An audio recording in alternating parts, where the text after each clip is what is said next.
everyone. Welcome to another exciting episode of Your Voice podcast from the PBAT Media Center. Today on the show, we're having a one-on-one with a special guest who will bear it all and speak to us on different issues. Our guest is one of Nigeria's topmost journalists. He's part of the founding team of Nigeria's popular weekly magazines back then, The News and Temple. He's also a politician and former Minister of Youth and Sports Development between 2019 and 2023. You know who I'm talking about. He's Honorable Sunday Akindari, CON. Welcome to the show, sir. Thank you very much and good morning. Good morning, sir. Sir, so I have a few questions to ask you. Absolutely. All right, sir. Let's talk briefly about your time as the minister. So when you were appointed in 2019, one of the first things you said was, I think we're going to see a total reorientation. So what were the specific issues you addressed to achieve that? And what were some effective ways created to bridge the gap between the youth and the political leadership in Nigeria? Well, thank you very much. I think that 2019 was a great opportunity that I had to be a minister, which I did not take for granted.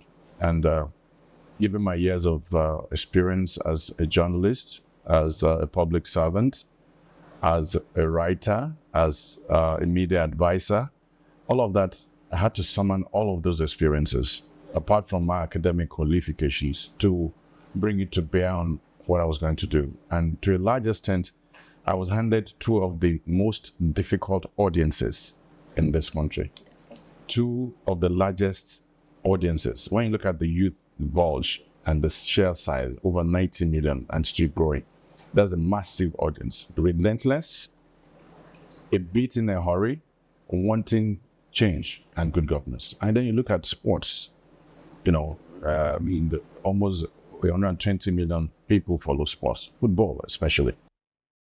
And I realized that we needed a reorientation. When you break it down, when you talk about reorientation, that means you need to re-engineer your processes of engagement when it comes to the youth and the athletes. You need to come up with new initiatives and projects.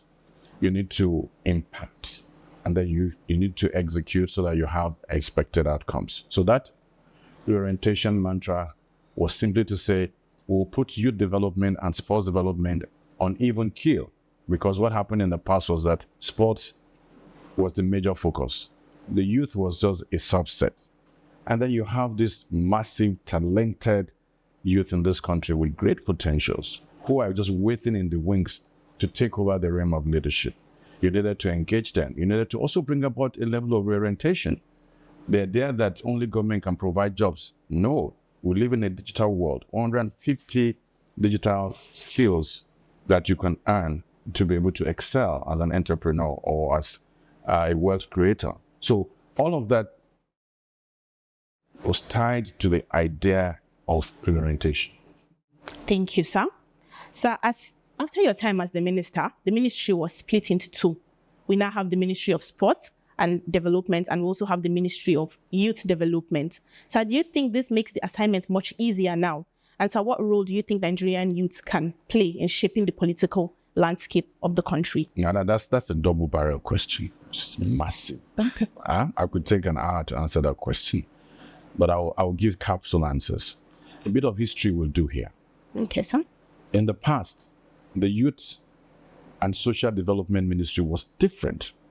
The Sports Ministry was different under the National Sports Commission. So they were different entities.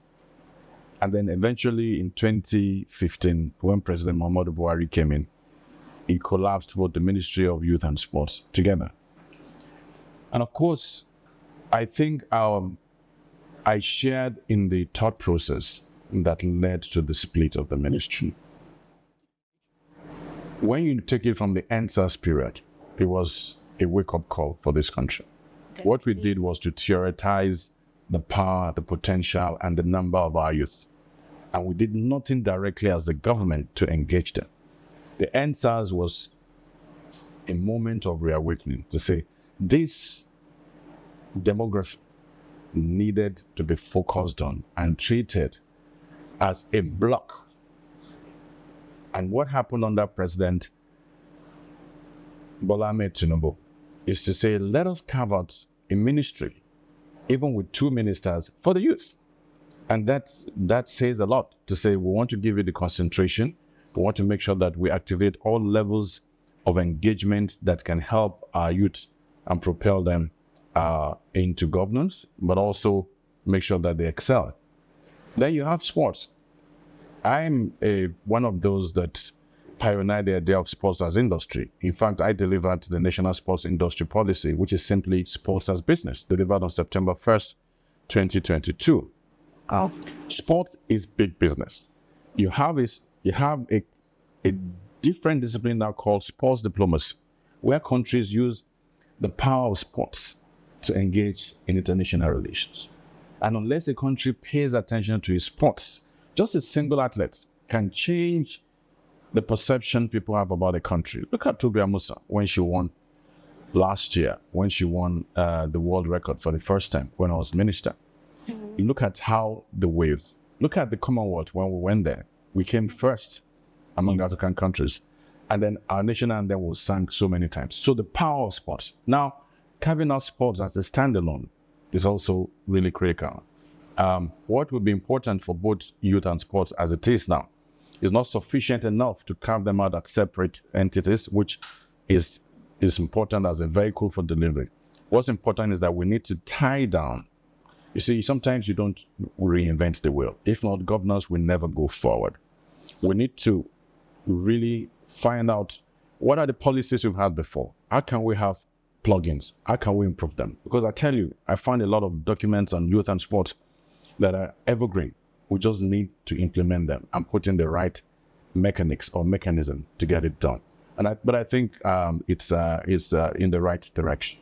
Thank you. Now, how do you include the youth? As a minister, what I learned was inclusivity was very low. The trust meter between the youth and government was very low. And the level of training that was offered to the youth was very low. And that raises the question of scale. When you have to train 20 million youth and you train 200,000, it's like a drop in the ocean. You've done nothing.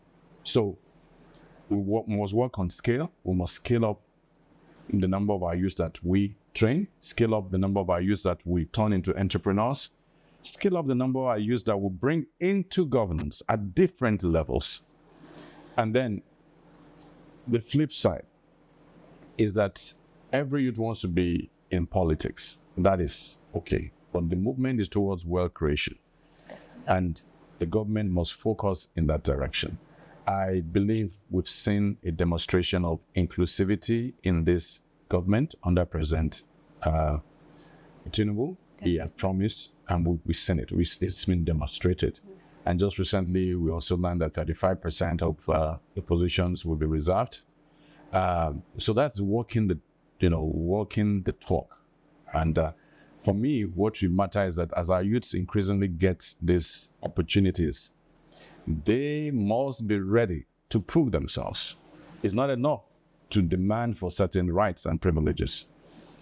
You have a responsibility to perform. And that way, that performance will turn the windows into doors, will turn the little doors into big doors so that more youth can come in. But those that have been given the opportunity as youth now, they must perform so that they can keep the door open and leave the light shining for the other youth to walk through. Definitely. As a former media advisor to President Bola Ahmed Tinubu, what leadership qualities does he have that you'd like to talk about from him? Well, I think that I started out with President Bola Ahmed Tinubu as a young journalist working for the News magazine and Temple magazine, which later also floated the AM newspapers.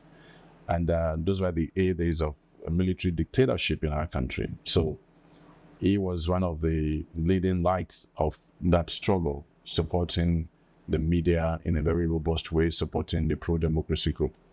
And when you look at that, it's almost 27, 29 years down the road. Wow. Almost the entire 3 decades of my journalism experience. But I had the opportunity to work with him first as a special advisor media, and eventually I transmitted into becoming the chief of staff to Asiwaju Bola Ahmed Tinubu. Sometimes words really fail me to describe him because it has to be experiential. Beyond what you read about someone, you have to live the life with them. on a daily basis through different moments of triumphs, trials, failures, and successes. Definitely. And then you will be able to appreciate the mark of the person and the courage that the person has. And then that's the whole gamut of my experience with him. He's a remarkable leader, exceptionally brilliant, really scary, actually, when you discuss with him and he comes up with a different position and data, and you realize that, oh, these are things you should have known. He recalls things with exactitude, details about events. He's a problem solver. He's somebody who is good, adept at interrogating the issues of governance and development. And when people try to pigeonhole President Bola Ahmed Tinubu as an accountant, I said, no, you're doing this man a disservice. He's a consummate politician, forged in the crucible of democratic struggle. He is a celebrated professional accountant. Okay? Yes. He's also a statesman, somebody who rose to become the opposition leader.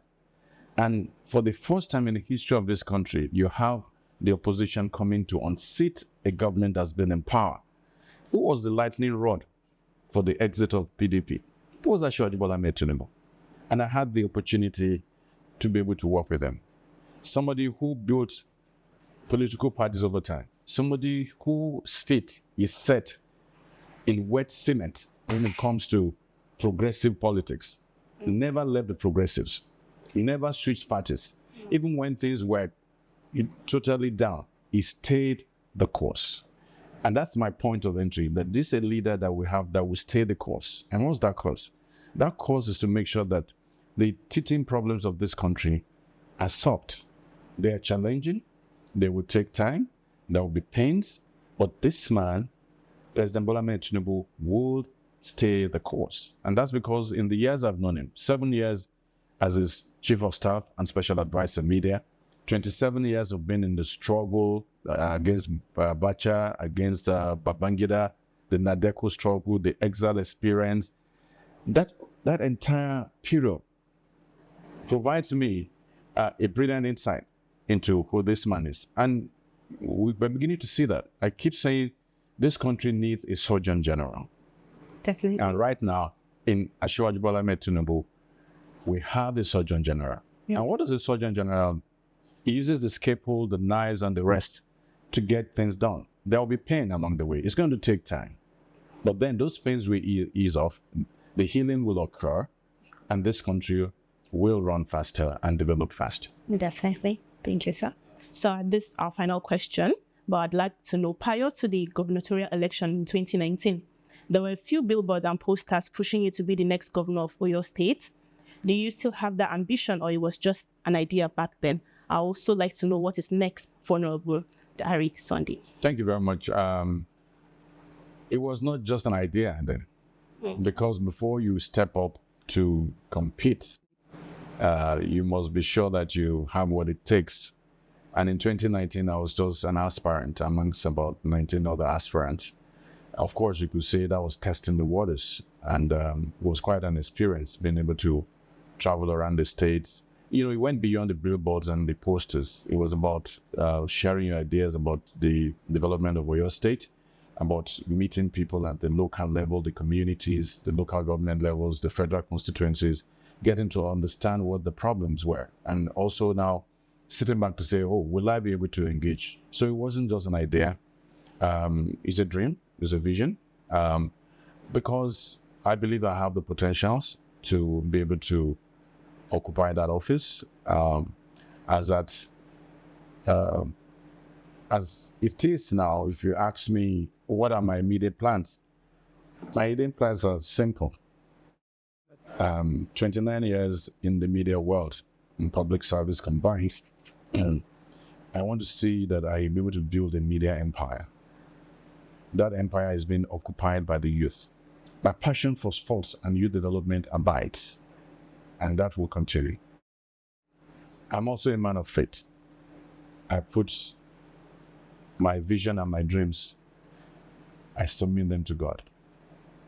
But I'm prepared, I'm qualified for that position. If that opportunity ever arises, I'm not one to be afraid to enter the ring, to pull my punches. Well, sir. I will be ready if that opportunity is offered me.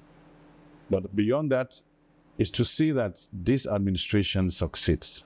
You see, when a president succeeds, the country succeeds. Definitely. Former President Barack Obama,